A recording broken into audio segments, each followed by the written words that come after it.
अस्सलाम वालेकुम viewers, I am your host Ahmad Najeeb और आज आपके लिए एक और बड़ी जबरदस्त वीडियो लेकर आए हैं। पहला टी20 मैच पाकिस्तान ने एक थ्रिलर, एक जबरदस्त मुकाबले के बाद जीत लिया है और ओवरऑल आज हम बात करेंगे साथ में वर्ल्ड टी20 के हवाले से जो 2021 में होना है उसके ग्रुप्स का भी ऐलान कर दिया गया है। उस पर भी हम डिटेल बात करेंगे और बात करने के लिए हमारे साथ मजहर अरशद मौजूद है। मजहर को वेलकम कहते हैं प्रोग्राम में। अस्सलाम वालेकुम मजहर, कैसे हैं आप? जी वालेकुम सलाम अहमद, मैं बिल्कुल ठीक हूँ। आप बताएं कैसे हैं? जी, अल्लाह का शुक्र। मज़र, आज एक ऐसा मैच हुआ जिसपे रन्स की भरमार हो गई, छोटी बाउंड्रीज़, बैट्समैन ने खूब फ़ायदा उठाया दोनों तरफ से और ज़बरदस्त कॉन्टेस्ट देखने को मिला। कहाँ लगा पाकिस्तान ने बेहतर खेला इंग्लैंड से? इस जीत को कैसे देख रहे हैं पाकिस्तान की? आई थिंक पाकिस्तान ने जिस तरीके से एंड पे आके जो बैटिंग की है ना, वो एक बहुत बड़ा डिफरेंस था। नो डाउट के बाबर आजम और मोहम्मद रिजवान ने एक बड़ी अच्छी पार्टनरशिप दी। 150 रन टी20 क्रिकेट में करना एक इनिंग्स में कोई आसान काम नहीं है, तो दोनों की अच्छी पार्टनरशिप थी। उसके बाद लेकिन जो एंड पे आखिरी 5 ओवर्स में या खासतौर पे आखिरी 10 ओवर्स आप कह लें, उसमें जो पाकिस्तान ने हिटिंग की है उसमें बाबर ने भी अच्छी हिटिंग की, रिजवान ने भी, फिर उसके बाद फखर, हफीज, सुहेब, सब ने। तो पाकिस्तान ने आखिरी 10 ओवर्स में 152 रन किए, 150 से ज्यादा रन किए। और ये बहुत ही गैर मामूली मौका था, क्योंकि इतने रन हमें कभी देखने को मिलते नहीं है। पाकिस्तान का ऑब्वियसली ये एक रिकॉर्ड भी था।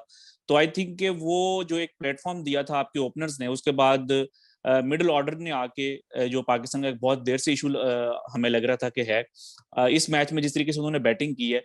और फिर उसके बाद बॉलिंग में भी हम देखते हैं कि शाहीन आफरीदी ने बड़ी अच्छी बॉलिंग की, शादाब ने अच्छी बॉलिंग की। सबसे आई थिंक क्रेडिट जाएगा मोहम्मद हसनैन को कि एक हाई स्कोरिंग मैच में 4 ओवर्स में उन्होंने सिर्फ 28 रन दिए। तो आई थिंक ओवरऑल जो है वो तमाम शोबों में, और फील्डिंग, लास्ट मैच में हमें पता है कि फील्डिंग कितनी खराब थी, लेकिन आज पाकिस्तान ने बड़े अच्छे कैचेस लिए, रन रोके।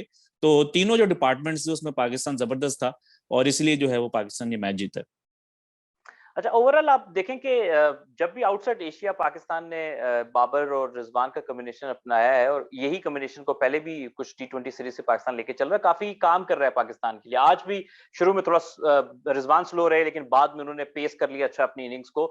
तो आपको लगता है कि टी20 वर्ल्ड कप तक शायद अब यही कॉम्बिनेशन चलेगा? ओवरऑल जो बैटिंग ऑर्डर पाकिस्तान ने सेट किया, उससे कितना मुतासर थे आप? आई थिंक अभी बहुत से मैचेस हैं पाकिस्तान के पास। 2 मैचेस इस सीरीज में है। वेस्ट इंडीज में जाके पाकिस्तान ने 5 मैचेस खेलने हैं। फिर अब ये भी बातें हो रही हैं कि हो सकता है न्यूजीलैंड के साथ आपके 5 मैचेस हों, 2 आपने इंग्लैंड के साथ खेलने हैं अपनी होम कंडीशंस में।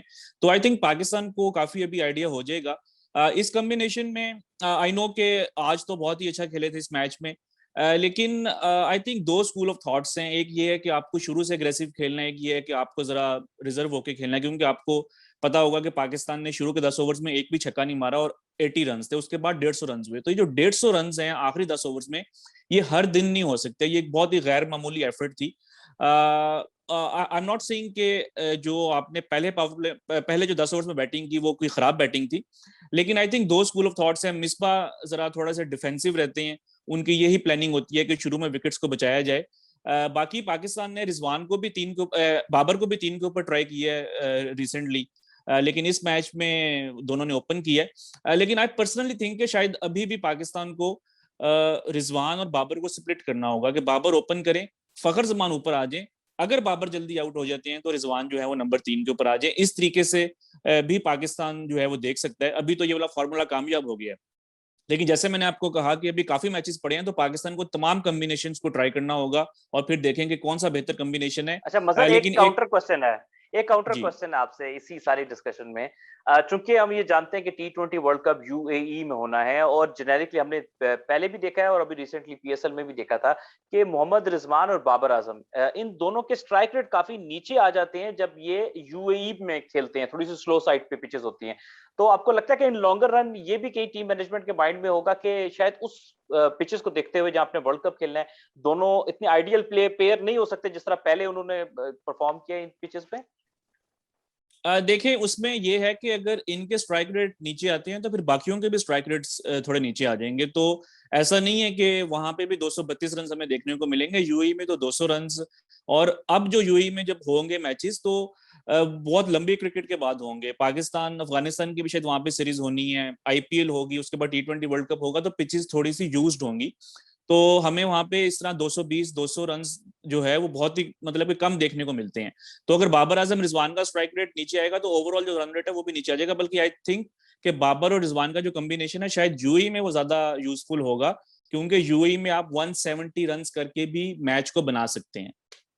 मजर, अगर हम ओवरऑल पाकिस्तान के मिडिल ऑर्डर को देखें तो पहले कुछ टूर में हमें लग रहा था कि इसमें कोई प्रॉब्लम है या हमें थोड़ी वीक लिंक नजर आ रहे थे मिडिल ऑर्डर में, लेकिन आज के मैच में तो कुछ प्लेयर्स जैसे मोहम्मद हफीज हैं, उनको जो मौका मिला उन्होंने अच्छे रन कर दिए। शोएब मकसूद आ गए T20 में, उन्होंने रन कर दिए। तो मिडिल ऑर्डर जो आज के मैच में इस तरह क्लिक किया, कैसे देख रहे हैं आप?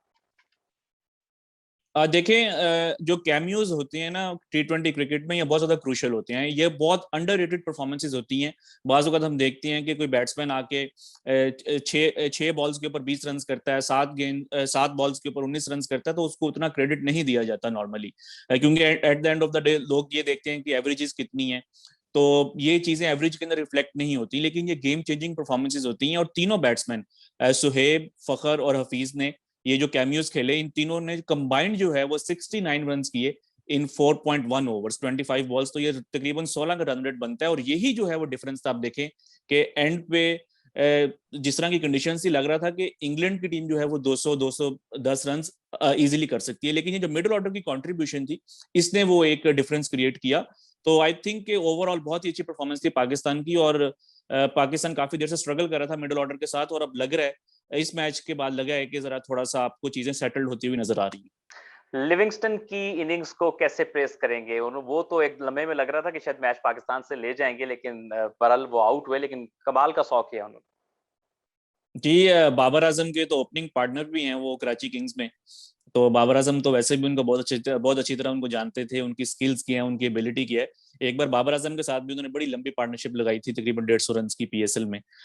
तो आई थिंक बहुत अच्छे बैट्समैन हैं। इंग्लैंड की वही बात, उनकी डेप्थ इतनी ज्यादा है उनकी उनके क्रिकेट में, कि जो उनके बैकअप प्लेयर्स भी हैं वो भी इतना अच्छा आके परफॉर्म कर लेते हैं। तो अब लिविंगस्टन ने जो उन्होंने जो 50 की सिर्फ 17 बॉलों के ऊपर, fastest 50 by any England batsman and also the fastest against Pakistan. इससे पहले ग्लेन मैक्सवेल की पाकिस्तान के अगेंस्ट 18 बॉल्स के ऊपर 50 थी, फिर उन्होंने सेंचुरी की। और पाकिस्तान की जो बॉलिंग है वो ऐसी है कि जो कि सेंचुरीज कंसीड नहीं करती। ये T20 या हिस्ट्री में पहली बार ऐसा हुआ है, यानी कि 16 सालों में जो है पहली बार ऐसा हुआ है 15-16 साल में कि पाकिस्तान के बॉलिंग अटैक ने कोई सेंचुरी कंसीड किया है। He is the first batsman to score 100 against Pakistan. तो फुल क्रेडिट टू हिम। एक सिचुएशन पे लग रहा था कि वो मैच जितवा देंगे, लेकिन जो मैंने पहले बात की, पाकिस्तान के मिडिल ऑर्डर ने इतने के रन कर दिए हुए थे कि वो आई थिंक कि पाकिस्तान जो पार स्कोर था उससे तकरीबन 10-15 रन ऊपर ही था।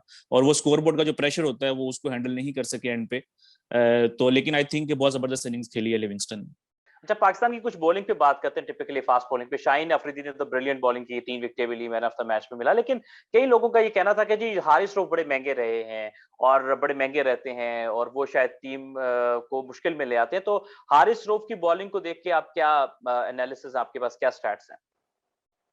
देखिए, हारिस रऊफ के जो स्टैट्स और जो नंबर्स है बहुत इंटरेस्टिंग है। एक एंगल से हुँ। आप देखें तो आपको लगता है कि बहुत अच्छे बॉलर हैं, दूसरे एंगल से देखें तो आपको लगता है कि यार ये रन्स बहुत ज्यादा दे रहे हैं। देखिए, हारिस रऊफ का T20 आई डेब्यू हुआ 2020 के स्टार्ट में जनवरी में। उस वक्त से लेके अब तक अगर हम देखें तो शायद कई लोगों को सुन के ये हैरत हो कि दुनिया में कोई ऐसा बॉलर नहीं है जिसकी कि हारिस रऊफ से ज्यादा विकेट्स हों। 26 विकेट्स हैं उनकी। और ये भी नहीं है कि उन्होंने टेलेंडर्स को आउट किया इस मैच में। ठीक है, उनसे कोई इतनी खास बॉलिंग नहीं हुई, लेकिन उनके जो टॉप ऑर्डर यानी कि जो टॉप के 6 बैट्समैन है वो उनके 22 आउट किए हैं, और टेल एंडर में उन्होंने सिर्फ 4 आउट किए हैं। तो विकेट्स वो लेते आ रहे हैं। लेकिन ये है कि इकोनॉमी का उनका इशू है, 8.7 का इकोनॉमी। लेकिन आई थिंक उसमें बहुत सी चीजें हमें देखना होंगी। आप ये देखेंगे वो कहाँ पे क्रिकेट खेले हैं। अगर आप उनकी रिसेंटली क्रिकेट देखें, ऑकलैंड में, हैमिल्टन में, रावलपिंडी में, सेंचुरियन, जोहानिसबर्ग और अब नॉटिंगम, ये दुनिया के हाईएस्ट स्कोरिंग वेन्यूज है। इवन उसमें रावलपिंडी भी आता है। तो वहां की कंडीशंस में वो बॉलिंग कर रहे हैं। और अगर दुनिया में जितने भी जो विकेट टेकिंग बॉलर्स होते हैं ना, यानी कि जो ज्यादा आपको विकेट्स लेके देते हैं, जिनकी पेस ज्यादा होती है, तो वो वेवर्ड हो सकते हैं। जिस तरह अगर आप बाकियों को भी देखें, रबाडा हैं, ईडी हैं, जॉर्डन है, मिचेल स्टार्क हैं, इवन शाहीन अफरीदी, इन सब के भी जो इकोनॉमी रेट्स हैं वो 8 से ऊपर है। मैं ये नहीं कह रहा कि हारिस का जो इकोनॉमी रेट है वो कि बहुत अच्छा है, आइडियल है, इसको नीचे आना होगा। लेकिन आई थिंक थोड़ा सा उनको देखना होगा कि अभी सिर्फ उनको 2 साल हुए हैं इंटरनेशनल क्रिकेट खेलते हुए, और जो एक बॉलर 90 माइल्स के ऊपर बॉलिंग कर रहा है वो वेवर्ड हो सकता है। उनको टाइम दें थोड़ा, आहिस्ता आहिस्ता ऑब्वियसली वो सीखेंगे और ये इकोनॉमी रेट इवेंचुअली नीचे आ जाएगा। लेकिन अभी तक आई थिंक के जो उनके परफॉर्मेंसेज हैं ये 2 सालों में वो इतनी बुरी नहीं है। लोग बस 1-2 ओवर्स को याद रखते हैं, बाकी चीजों को भूल जाते हैं। अब जिस तरह शोएब अख्तर थे 99 में, तो उनकी वर्ल्ड कप में बहुत अच्छी परफॉर्मेंस थी, लेकिन उन्होंने 1-2 मैचेस उनके 1 ओवर में 17 रन दे दिए थे, अगर आपको याद हो, लांस क्लूजनर के अगेंस्ट पाकिस्तान वो मैच हार गया था। तो ये जो फास्ट बॉलर्स होते हैं ये थोड़ा सा वेवर्ड हो सकते हैं, लेकिन 8.7 की जो उनकी इकोनॉमी है उसको थोड़ा नीचे आई थिंक उनको लाना होगा, कोई 8 के करीब अगर हो तो आजकल की मॉडर्न क्रिकेट में वो एक एक्सेप्टेबल होती है। अच्छा, कुछ हम बात करते हैं पाकिस्तान की स्पिन कॉम्बिनेशन के ऊपर बात करते हैं कि इमाद वसीम अभी आज खेले, शादाब खान भी खेले। शादाब ने गो के 3 आउट भी किए, फील्डिंग भी अच्छी की, लेकिन ओवरऑल दोनों शुरू का जो उनके ओवर हैं वो काफी महंगे रहे दोनों स्पिनर्स के। तो आपको लगता है कि यही बेस्ट कॉम्बिनेशन हो सकता है अगले आने वाले 2 टी20 मैचेस में, या फिर हम कहीं नवाज या फिर हम उस्मान कादिर को भी देख सकते हैं? देखिए, मैंने पहले भी कई बार अहमद आपके साथ भी ये बात की है, हमारे जो प्रोग्राम्स होते हैं, कि इमाद वसीम वनडे क्रिकेट में जबरदस्त क्रिकेटर हैं। 50 की उनकी एवरेज है, 120 का उनका स्ट्राइक रेट है पिछले 3 सालों में, क्योंकि वनडे क्रिकेट में आपको थोड़ा मौका मिलता है लंबी बैटिंग करने का। टी20 क्रिकेट में आपके 20 ओवर्स में 5-6 बैट्समैन काफी होते हैं। 5 आपके बैट्समैन, 1-2 ऑलराउंडर्स हैं, तो वो आपके 20 ओवर्स निकाल जाते हैं। तो इमाद वसीम जब भी आएंगे उनके पास 2-3 ओवर्स होंगे, तो उनके ऐसे बैट्समैन वो यूटिलिटी नहीं हो सकती टी20 क्रिकेट में, नंबर 1। दूसरा, अब आप आ जाइए उनकी बॉलिंग की वजह से। देखें, वो तो टीम एज एन ऑलराउंडर खेल रही है, लेकिन जब उनकी बैटिंग यूटिलाइज नहीं हो रही तो बॉलिंग में आई थिंक पाकिस्तान के पास बेटर ऑप्शंस हैं एक, और खासतौर पे इन कंडीशंस में, मतलब कि ये इंग्लैंड वगैरह में तो अगर आप इमाद वसीम से 2 ओवर्स करवा देते हैं तो आपका नया बॉल जाया हो जाता है। अब यही ओवर्स अगर हसनैन ने किए होते शुरू में तो शायद पाकिस्तान उनको जल्दी आउट कर लेता। तो आई थिंक कि पाकिस्तान को अगर हसन अली फिट हो जाते हैं अगले मैच में, तो इमाद की जगह हसन अली को लाया जा सकता है। अगर हसन अली नहीं भी फिट होते तो इमाद की जगह एक प्रॉपर बॉलर, वो उस्मान कादिर हो, उस्मान कादिर भी टेस्ट हो जाएंगे, मोहम्मद नवाज हो, वसीम जूनियर हो, अरशद इकबाल हो। आई थिंक के इमाद को वनडे क्रिकेट में आपको फुल यूटिलाइज करना चाहिए, एज ए बॉलर भी, एज ए बैट्समैन भी। लेकिन टी20 क्रिकेट में आई थिंक इमाद की जगह आपको एक प्रॉपर बॉलर चाहिए। शदाब ने भी रन्स कंसीड किए, लेकिन उन्होंने विकेट्स भी ली। आई थिंक शदाब की परफॉर्मेंस किसी हद तक जो ठीक है, और फील्डिंग बहुत अच्छी की शदाब। मजर, ये तो कुछ पहले टी20 पे डिस्कशन हुई और साथ में वर्ल्ड टी20 की जो ग्रुप्स की डिटेल्स हैं वो भी शेयर कर दी आईसीसी ने, तो उसके हवाले से भी एक बड़ी अब फैंस में गहमा गहमी भी है। तो क्या देख रहे हैं, किस तरह लग रहा है आपको ये पाकिस्तान और इंडिया एक ही ग्रुप में आगे हैं? कोई खास स्टैट्स वगैरह आपने निकाल के रखे हैं? देखिए, आपको पता है कि इंडिया पाकिस्तान की जब ग्लोबल इवेंट्स की बात होती है तो स्टैट्स को इतने अच्छे नहीं होते, क्योंकि इंडिया ने काफी टफ टाइम दिया पाकिस्तान को। हाँ, बायलैटरल सीरीज में या ओवरऑल अगर हम रिकॉर्ड देखें टेस्ट का, ओडीआईस का, तो पाकिस्तान का बेहतर है अभी तक। लेकिन आईसीसी इवेंट्स में काफी इंडिया ने मुश्किल टाइम दी है। अगर हम पिछले सिंस 2011 वर्ल्ड कप ही देख लें, वो मैच तकरीबन पाकिस्तान पिछले 9 जो आईसीसी के इवेंट्स हुए हैं, जो मेजर इवेंट्स हैं मेंस के, उसमें हर इवेंट के अंदर पाकिस्तान और इंडिया का मैच हुआ है। 2011 में तो इत्तेफाक से सेमीफाइनल हो गया, फिर 2017 की चैंपियंस ट्रॉफी में इत्तेफाक से फाइनल हो गया। तो नॉर्मली ये टीम्स एक दूसरे के अगेंस्ट खेलती हैं, 9 मैचेस हैं, और 9 में से सिर्फ एक मैच पाकिस्तान जीता है, और वो चैंपियंस ट्रॉफी का फाइनल था 2017 में। उसके अलावा तमाम मैचेस में पाकिस्तान को शिकस्त हुई है। फिर इसी तरह अगर हम टी20 वर्ल्ड कप्स में देखें तो 5 मैचेस हुए हैं पाकिस्तान के। 2007 में इस टूर्नामेंट का आगाज हुआ था, तो वो पहला मैच पाकिस्तान बॉल आउट के ऊपर हारा था, और पांचों के 5 मैचेस में पाकिस्तान को शिकस्त हुई है। लेकिन यूएई की कंडीशंस हैं, यहाँ पे पाकिस्तान पिछले 11 मैचेस लगातार जीता हुआ है। पाकिस्तान का होम ग्राउंड रहा है बहुत देर तक, पीएसएल पाकिस्तान यहाँ पे खेलता है। यहाँ के आई थिंक पाकिस्तान के प्लेयर्स ज्यादा यूज टू होंगे इन कंडीशन से, इवन दो कि इंडिया के प्लेयर्स भी अब वहाँ पे आईपीएल खेल रहे हैं। तो हम उम्मीद कर सकते हैं कि इस टी20 वर्ल्ड कप में पाकिस्तान जो है वो शायद एक डिफरेंट रिजल्ट जो है वो आप कह लेंगे प्रोड्यूस करे। अच्छा मजर, हम अगर अपना ग्रुप देखें जिसमें पाकिस्तान मौजूद है, जिसमें पाकिस्तान के अलावा इंडिया है, फिर अफगानिस्तान है, फिर न्यूजीलैंड है इस ग्रुप के अंदर, और बाद में फिर 2 टीमें मजीद क्वालिफाई करके आएंगी, तो पाकिस्तान के चांसेस कैसे देख रहे हैं यहाँ पर? क्योंकि जैसे आपने तस्करा किया कि पाकिस्तान यूएई में अब काफी क्रिकेट खेलता है, स्पिनर्स की भी अब पाकिस्तान के पास एक वैरायटी है, फास्ट बॉलर्स भी आ रहे हैं, बैटिंग भी थोड़ी हमें सेटल डाउन होती हुई नजर आ रही है। देखिए, मैं कुछ लोगों के ट्वीट्स वगैरह देख रहा था, वो ये कह रहे थे कि जो दूसरा ग्रुप है जिसके अंदर इंग्लैंड, ऑस्ट्रेलिया, वेस्ट इंडीज हैं, वो ग्रुप ऑफ डेथ है। ये वाला ग्रुप भी आसान नहीं है, क्योंकि यहाँ पे आप देखें कि तमाम वो टीम्स हैं जिनके पास अच्छे स्पिनर्स हैं और वो स्पिनर्स को भी अच्छा खेलते हैं। तो अब अगर लेट्स से कि इसके अंदर पाकिस्तान, इंडिया और अफगानिस्तान है, न्यूजीलैंड को हम कह सकते हैं कि शायद वो भी, शायद न्यूजीलैंड की इस टाइम बहुत अच्छी टीम है, लेकिन हम कह सकते हैं क्योंकि वो लास्ट टाइम यूएई में आए थे तो 3-0 हार गए थे, तो शायद वो इन कंडीशंस में स्ट्रगल कर जाए। लेकिन जो अगली जो टीम है वो बांग्लादेश हो सकती है, वो लाइकली है कि बांग्लादेश भी यहाँ पे आ जाएगा, श्रीलंका भी आ सकता है। इवन दो कि श्रीलंका आई थिंक टॉप के ऊपर ही फिनिश करेगा अपने ग्रुप में, तो वो इस ग्रुप में नहीं आएगा, लेकिन बांग्लादेश अपने ग्रुप में टॉप पे फिनिश करके इस ग्रुप में आ सकता है। तो आई थिंक यहाँ पे अगर आप देखें, अगर पाकिस्तान अफगानिस्तान को अगर आप मैचअप कर लें, तो अफगानिस्तान का इस तरह का बॉलिंग अटैक है कि वो पाकिस्तान को मुश्किलात में डाल सकता है। उन्होंने वर्ल्ड कप में भी पाकिस्तान को मुश्किल में डाला, एशिया कप में भी पाकिस्तान को मुश्किल में डाला। फिर अफगानिस्तान ने इंडिया को भी, इवन दो कि वो 50 ओवर्स क्रिकेट थी, एशिया कप में वो बहुत टफ टाइम दिया था। बांग्लादेश ने एशिया कप के फाइनल में इंडिया को बहुत टफ टाइम दिया था। 2016 में जो बांग्लादेश और इंडिया का मैच बेंगलोर में हुआ था, वो भी काफी क्लोज मैच हुआ था।